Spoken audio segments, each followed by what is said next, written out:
خامس حاجة بقى، عشان أنا حاسة إن أنا طولت عليكم، داخلين على ساعتين أهو تقريبا. خامس حاجة النهاردة هنتكلم فيها، لازم ننتبه لها كويس، ولما ننتبه لها برضه بتبقى نقطة تحول في حياتنا. الإيجو. الإيجو بتاعنا. الإيجو بتاعنا يعني إيه إيجو؟ للي مش عارف يعني إيه إيجو، إيجو دي اختصار لكلمة إيج جاد أوت، يعني نخرج ربنا من المعادلة. فمين اللي بيسوق؟ اللي أنا بقى الزائفة، اللي هي إيه بقى؟ اللي هي الشخصية الوهمية اللي إحنا اكتسبناها وتربينا عليها، اللي هو أنا اللي أنا غضبانة، أنا وأنا آه كارهة اللي قدامي، أنا وأنا غيرانة، أنا وأنا آه سايبة مشاعري تقودني، بنتقم،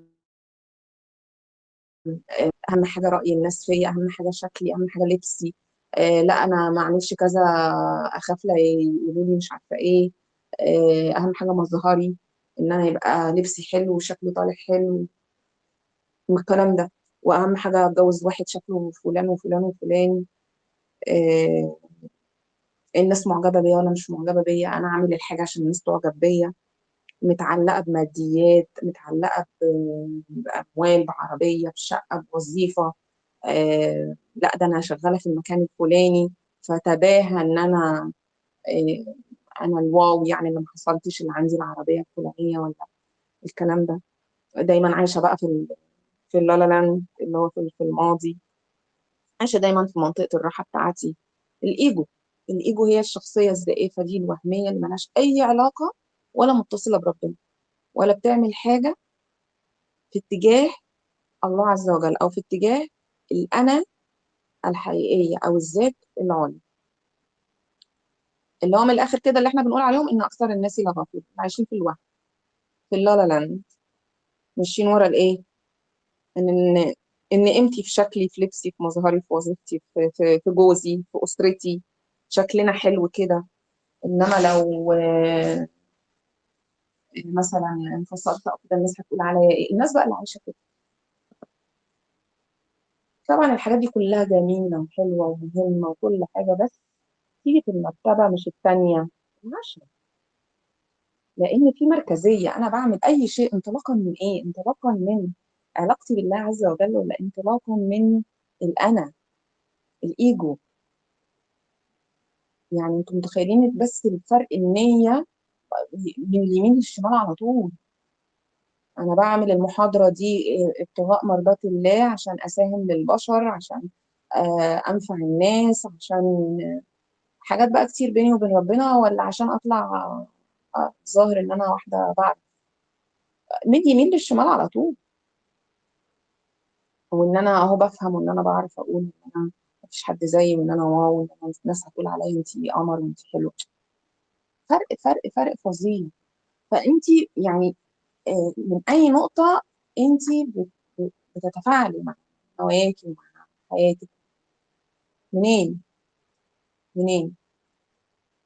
انا الحقيقي بقى، والذات العليا او اتصالنا بربنا اللي هو بعيد عن الايجو، بتتعامل باتصال عالي مع الله عز وجل، من منطلق حب الذات، من منطلق انا استحق. يعني انا في فرق كتير قوي لما اقول انا مثلا آه عايزه الفلوس عشان شكلي وعشان الناس تقول عليا ان انا جميله وحلوه وغنيه، وفي فرق لما اقول انا احب المال انه يكون متواجد في حياتي عشان انا استحق. انا مخلوق مكرم، يعني مخلوق ربنا اراد له التكريم، فاكون مكرمه في كل حاجه، في العلم مكرمه، في العيشه مكرمه، في ان انا اكل افضل اكل، البس افضل لبس، عشان انا استحق ده. انتوا متخيلين الفرق ايه؟ فرق النيه. انت فين وانت فين؟ فين المركزيه؟ ففرق فظيع. انا الحقيقه بتتعامل من منطلق ان انا اصلا محبوبه، مش محتاجه علاقه عشان احس فيها بالحب، تبوظ ولا تنهار وبتاع انا كمان انهار واقع معاه. لا، انا اصلا محبوبه، انا اصلا متصله بالله ومستمده الحب من الله عز وجل. انا متصله باللحظه، انا في اي لحظه بستمد من الحب من الله. الحب لا مشروط، هو بيحبني كده، هو بيريد لي الخير كده. انا مالكه زمام اموري، انا مسؤوله عن حياتي، انا عندي ايمان ان انا هوصل للي انا عايزاه، انا مؤمنه ان الكون كله وفره.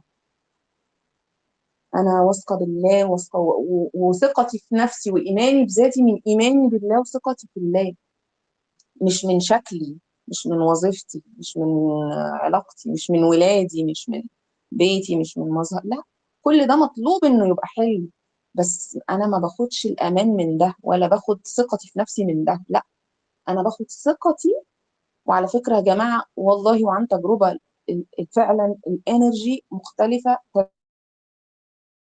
تمام. ايمان ويقين ان انت ثقتك دي واخداها من الله عز وجل، ثقتك في نفسك واخداها من الله عز وجل، من ثقتك في الله، او من ان انت واخداها من ان انت بس عامله نفسك فكره كده ومن جوه فاضي.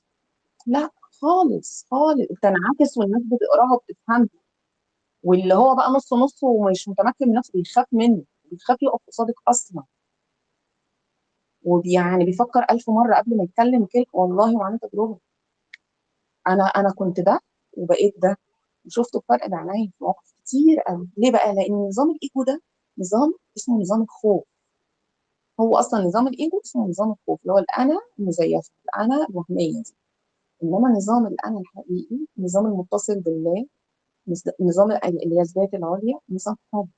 حب، أنت بتعملي كل حاجة من منطلق حب، من المنطلق ان انا بحب الله ومتصله بالله ومتصله بنفسي ومتصله وبحب، وانا مليانه حب، مش بعد حب، عندي ايمان، عندي ثقه في الله، عندي ثقه في ذاتي، عارفه قدري، عارفه امكانياتي، عارفه ان الكون كله فيه خير، فيه وفره، مؤمنه بالله وبالمعجزات وبالقدرات، متقبله.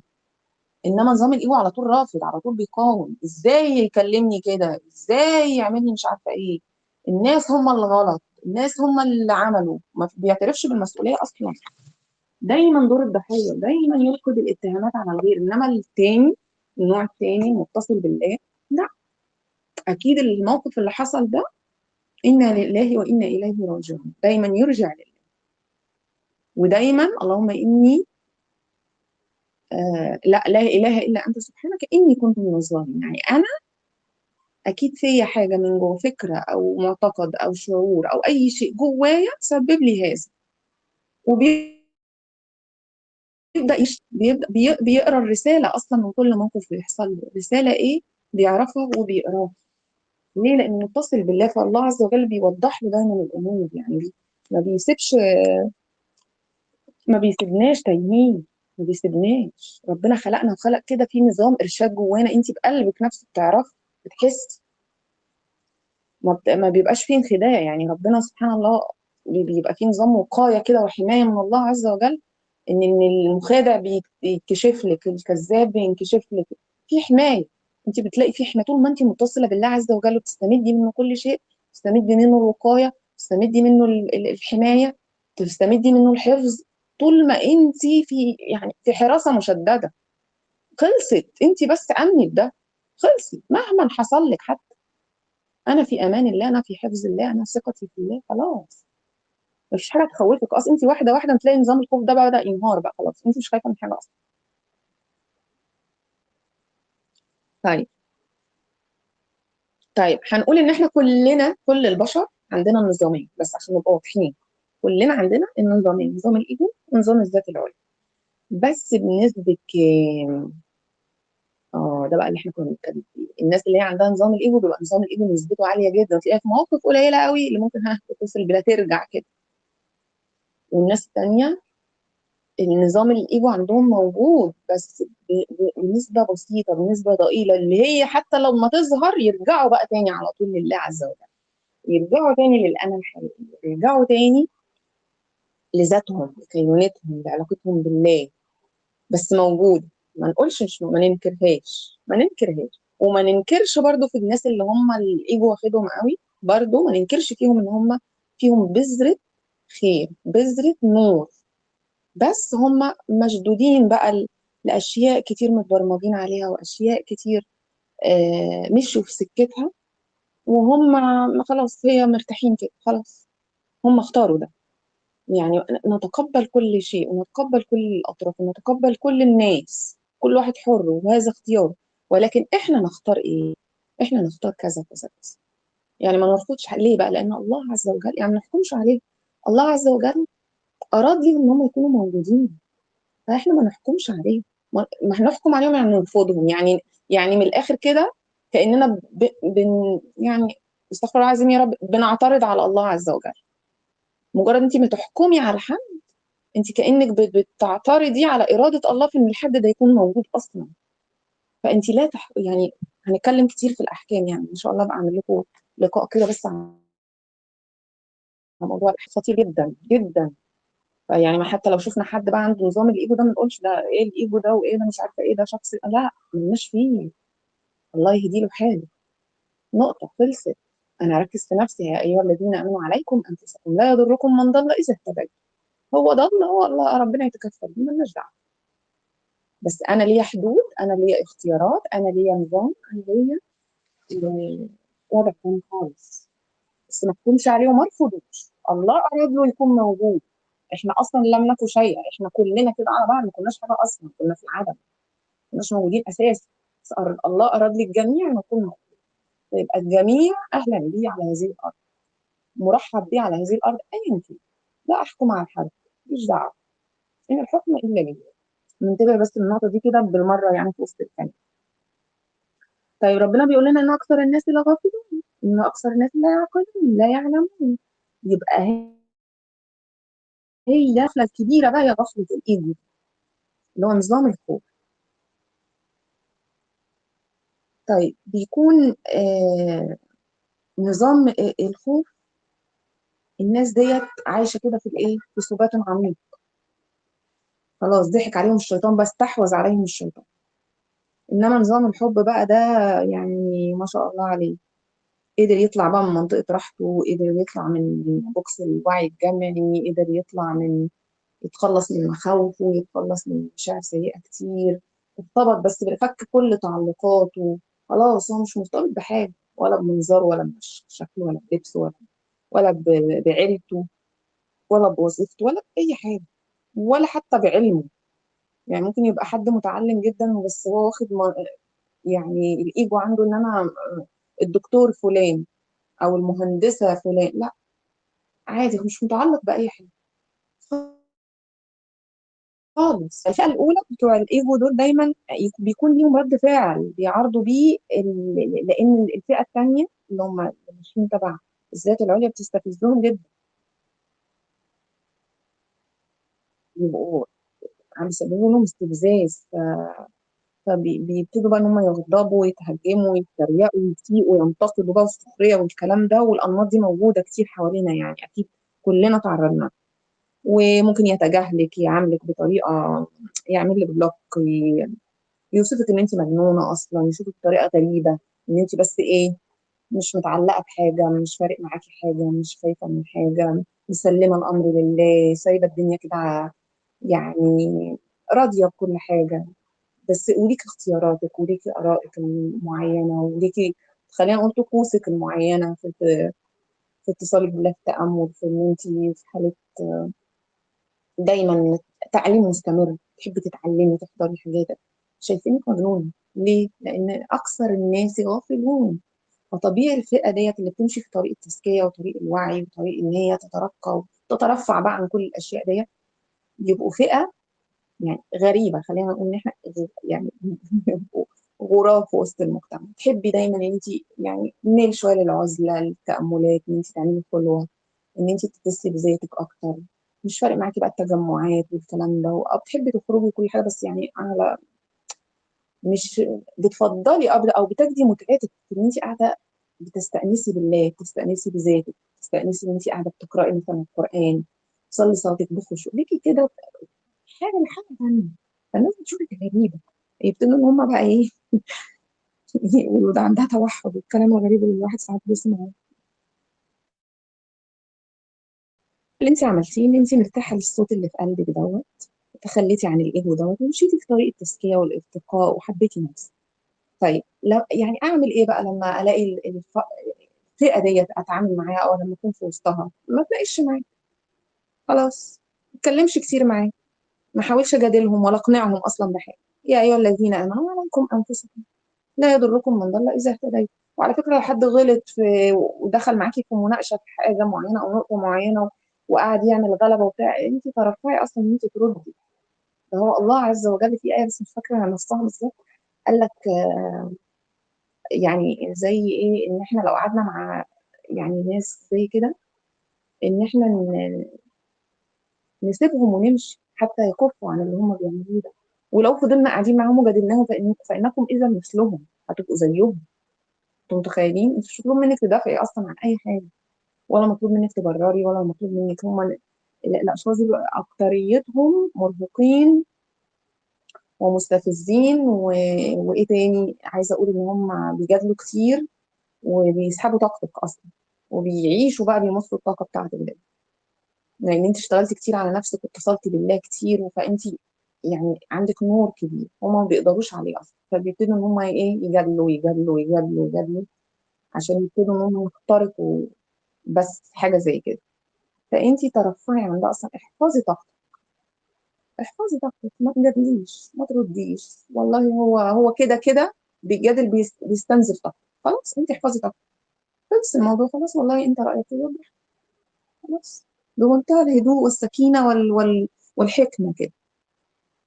واستعينوا على قضاء حوائجكم بالكتمان. لو انت شايفه ان انت تعملي حاجه هتستفز اللي قدامك او كده، اعمليها مع نفسك، مش لازم بقى توري وتعطي مش عارفه في ايه وتحضري ايه وتسمعي، لا خالص. ليه بقى؟ لان الفئه دي محبطه كمان، غير ان هي بتجادل وكده يعني. كتير منهم يتريق بقى، يعمل يهبط بقى من عزيمتك، يرجعك تاني لورا، يخرب عليك خطوه انت خدتيها لقدام. عليكم انفسكم واستعينوا على قضاء حوائجكم بالكتمان. بالكتمان مش عشان تبقي سوسه ولا بوشين ولا لا، بالكتمان عشان تحفظي الحاجه، تحفظي طاقه الحاجه اللي انت بتعمليها. لان نوايا الناس لما بتدخل في الحاجه حقيقي ممكن تصيبها بالاذى يعني او بالسوء، او تفكيرهم في الحاجه، او ان هم ي... رايهم في الحاجه او كده، حقيقي بتاثر. يعني دي كلها طاقات، احنا قلنا في الاول ان كل حاجه انرجي، فالطاقات السلبيه بتاثر بقى، بتاثر على الحاجه اللي انت فيها. تاني حاجه ان انت تحاولي انك تدوري على ناس شبهك، تعرفي تتكلمي معاهم، ناس تساهم لك، تقويكي، تحببوكي، يقول لك خلي بالك انت عملتي كذا، كان ردة فعلك كذا، تنتبهي. فيبقى بطريقه كده فيها اسهام ليكي. لان في اوقات كتير احنا قلنا الايجو ممكن يطلع يعني. ونخلي بالنا بقى من نقطه مهمه جدا، ان احنا في الاول بقى اللي بيبقى عندهم لسه الايجو عالي، لما يحبوا ان هم يعني خلاص بقى بدأ نقطه تحول عندهم، ان هم يتخلوا شويه عن الايجو، يبتدوا ان هم الانا الحقيقيه، و... ويبتدوا ان هم يحصل بقى عمليه الانتقال دي. الايجو نفسه ده كيان، كيان ليه وجود وليه قوه، يعني ما نستهونش بيه. ما نقولش لا لا لا انا هتخلى، مش هيسيبك، مش هيسيبك بسهوله. انت قاعده عماله تقتلي وبتهدي في نظام اتبنى في سنين، نظام كانه عارفه نظام، كانه سيستم كده، نظام الاداره، كانه شركه كبيره كده ونظام الاداري فيها اللي ماسك كل حاجه السيستم. انت قاعده عماله تغيريه، تحطي سيستم جديد، وجايبه شركه جديده تحط لك سيستم جديد، انت بتتفرجي، مش هيسيبك. فبس انا مش بخوفكم، انا عايزاكم تنتبهوا عشان تتعاملوا بوعي مع الايجو، عايزاكم تصاحبوه. الايجو ده يعني هيبتدي ان هو ايه، يحسسك دايما ان انت اللي انت بتعمليه ده ملوش فايده، هيشككك، هتتعبي منه، ملوش لازمه، يعني انت هتعملي ايه في الاخر يعني. حاجات بقى من شبه كده. انت خلي بالك، انت رايحه لسكه اللي يروح ما يرجعش، انت رايحه للمجهول، انت ينفع تسيبي وظيفتك، انت ينفع تسيبي العلاقه اللي انت فيها. الناس هتقول عليكي ايه، نظام اسمه نظام الخوف، كل اللي هو هيقدر يعمله هيطلع لك مخاوف وشكوك وحاجات تخليكي تشكي في نفسك اكتر من مره، وترجعي تاني وترجعي تقولي لا انا ايه اللي رجعني ده، لا ده انا كنت ماشيه في طريق كويس، وبعدين ترجعي تاني. يعني لما تلاقي العمليه رايحه جايه كده، ما تخافيش، وما ت... ما تقلقيش وما تحسيش بالاحباط. انت من الاول افهمي ان الايجو ده اصلا ليه كيان، وليه كيان مش سهل، خلينا نقول قوي، قوي، مترسخ عندك، هيحسسك دايما ان الكون كله هيتآمر عليكي لو خرجتي من الوضع اللي انت فيه. هتبقي وحيده، محدش هيكلمك، الناس هترفضك، عارفه بقى حاجات من دي، هيعيشك حاله من الفوضى كده، تبقي انت مش فاهمه انت رايحه فين ولا جايه منين ولا في ايه، لان انت قاعده عماله تدي فيه واحده واحده. دورك بقى ان انت تنتبهي وتفكري نفسك كل ما تسمعي حاجه من هذا القبيل ان ده حاجه مؤقته. اوكي ماشي، هو انت تبقي مدركه ان هو كيان وبيحاول يحمي نفسه، هو كمان ويحميكي، انت مجنونه، انت رايحه فين؟ احنا بقالنا سنين من بانيين النظام ده وماشيين بيه، احنا بقالنا سنين حلوين قوي مع بعض كده، انت بتعملي ايه؟ فهيبتدي ان هو يسحبك تاني لورا ويحبطك ويقلل من عزيمتك والكلام ده. انتبهي بس، مجرد ان انت تبقي منتبهه، ما تعنديش ما تقوميش، انتبهي ان دي فتره وهتعدي، ان دي فتره، ومع الوقت كل حاجه احنا قلنا عايزه وقت. احنا في بعد، احنا في الارض، الارض ده يعني مكان وزمان، طالما في ارض يبقى في زمان، في ارض ادي المكان وبتلف حوالين الشمس، وفي يبقى في زمان، وكل في فلك يسبح، يبقى الارض اي حاجه عليها ليها بعد زمن وليها بعد مكان. فطول ما انت شغاله بقى منتبهه ان دي فتره وهتعدي، يبقى في وقت وهوصل ان شاء الله، وتتصلي باللحظه، تكوني في حاله حضور وتستعيني بالله وتتصلي بالله، وما تعرضيش وما تقاوميش، اوكي اوكي تمام اوكي بس انا اختار كذا، خلي الكنترول في ايدك، ماشي تمام صح ده انا بقى ناس هترفضني، ده مش عارفه المخاوف كلها اللي هتطلع، اوكي تمام، اوكي اسمح لها انها تكون، اوكي ماشي، بس انا اختار ان انا اكمل التجربه واكمل كده، اختار ان انا لما ارتقي كده في ذاتي، وان انا اتصل بنفسي كده وان انا اتصل بالله عز وجل، ان انا اتخلى عن المظاهر وعن الكلام ده كله، وان انا اغير النوايا بتاعتي، ايه يعني، خليني اجرب، خليني اشوف استشعر الفرق ايه. انت كلمي نفسك وانتبهي كده، وكل ده من اجل ان انت يعني، انت لما قاعده بتعملي اصلاح، انت عشان تكوني من المصلحين زي ما قلنا، حابه توصلي لدرجه معينه ترتقي، والارتقاء ده كده يعني قلنا ليه ضريبه، قلنا ليه تبعيات، نكون مرنين بقى في استقبال هذه الحاجات، يعني ما نستسلمش ونكتئب ونزعل، هنمر بالحاجات ديت بس نبقى فاهمين انها شويه وهتعدي، انها بعد سنه هتقعدي تضحكي اصلا على كل اللي حصل ده، بعد سنتين هتقولي ايه ده، انا كنت هبله قوي، ده انا يعني لا، الوضع دلوقتي احسن بكتير 100 مره. فانت قاعده بتقتلي في نظام الايجو ده اللي كان مترسخ جواكي سنين، وكان يعني كانك اعلنتي عليه الحرب، يعني انت فعليا انت اعلنتي الحرب خلاص. هو كيان زي ما قلنا، وليه قوته وليه جبروته برضه، مش سهل ومش بسيط، هيهاجمك وهيحاول ان هو يرجعك باي شكل وباي ثمن، يعني ممكن على فكره يبقى حاجات فعليا هتحصل، يعني مثلا سي انت عايزه تفتحي مشروع، سي عايزه تسيبي وظيفتك اهو، هتخرجي من منطقه الراحه وكذا كذا كذا، وعايزه تفتحي مشروع يكون داعم ليكي وداعم للاخرين، اللي انت حاسه فيه ان انت قلبك كده بيحبه وبيرتاح له وصوت روحك، وانت هتبقي فعاله في المكان ده وهتعملي الموضوع ده والكلام ده.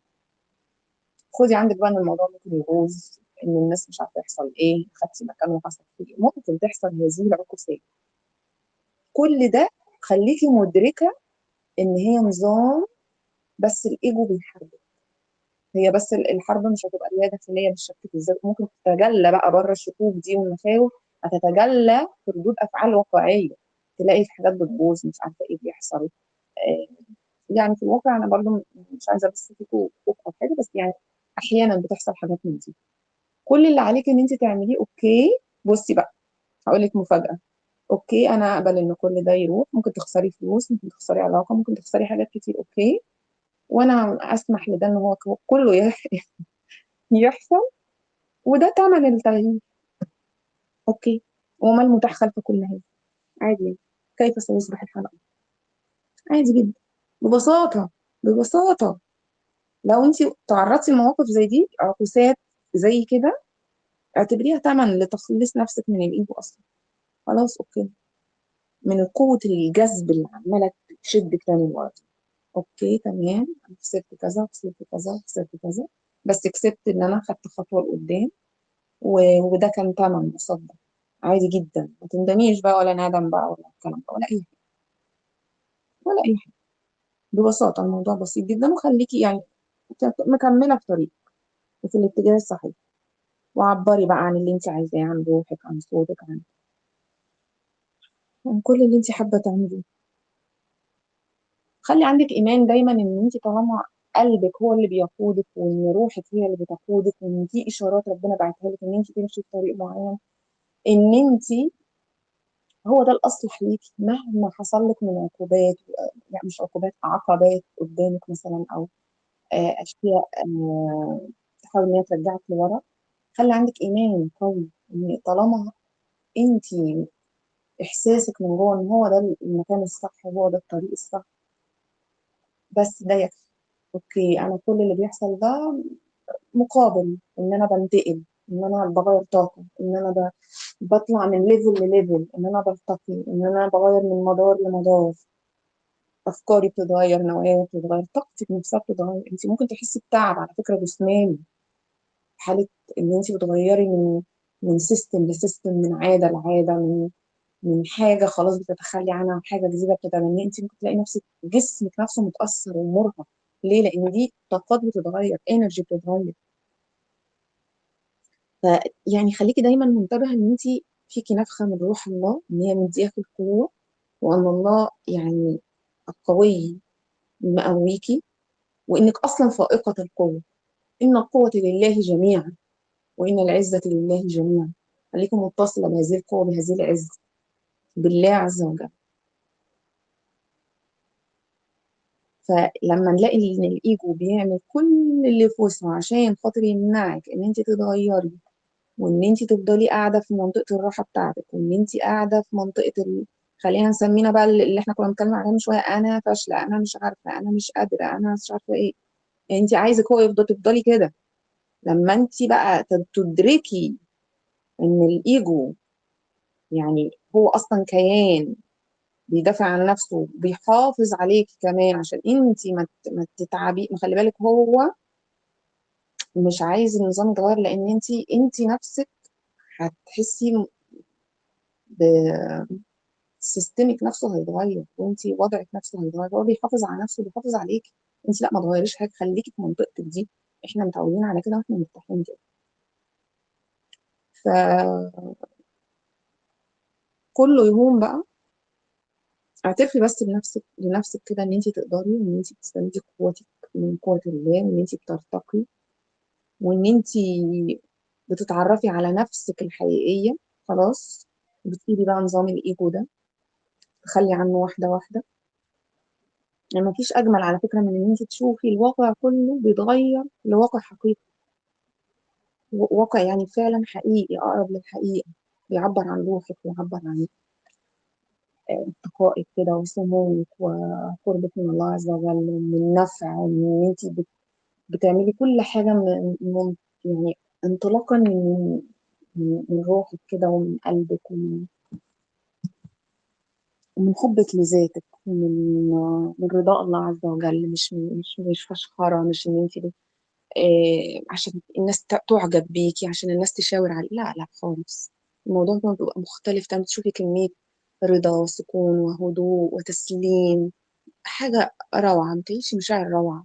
فمهما حصل لك من عقبات أو من أزمات أو من أشياء هتلاقيها معرقلة، خليكي عندك نقطة وعي اللي هتبقى نقطة تحول في حياتك بقى، إن دي حاجة مؤقتة، وإن ده تمن للتغيير أصلا. عادي، أوكي، أدفعه عادي، بسيطة. بس قصاد إن أنا إن شاء الله بإذن الله أعيش عمري كله مبسوطة ومرتاحة، وبعمل الحاجة اللي روحي حباها واللي ربنا أرادها لي، وإن أنا برتقي، وإن أنا بعمل الحاجة من منطلق حب، ومن منطلق آه، مركزية بقى، مركزية الله عز وجل، مش مركزية الإيجو. واحدة واحدة، ورفقا بذواتنا يعني كلنا. بس يعني أتمنى إن انتوا تكونوا استفدتوا. احنا كده خدنا الخمس نقط بتوع النهاردة. أنا طولت عليكم معلش عشان يعني اتكلمت كتير في النص. ف سبحان الله، يعني كلام كتير يعني.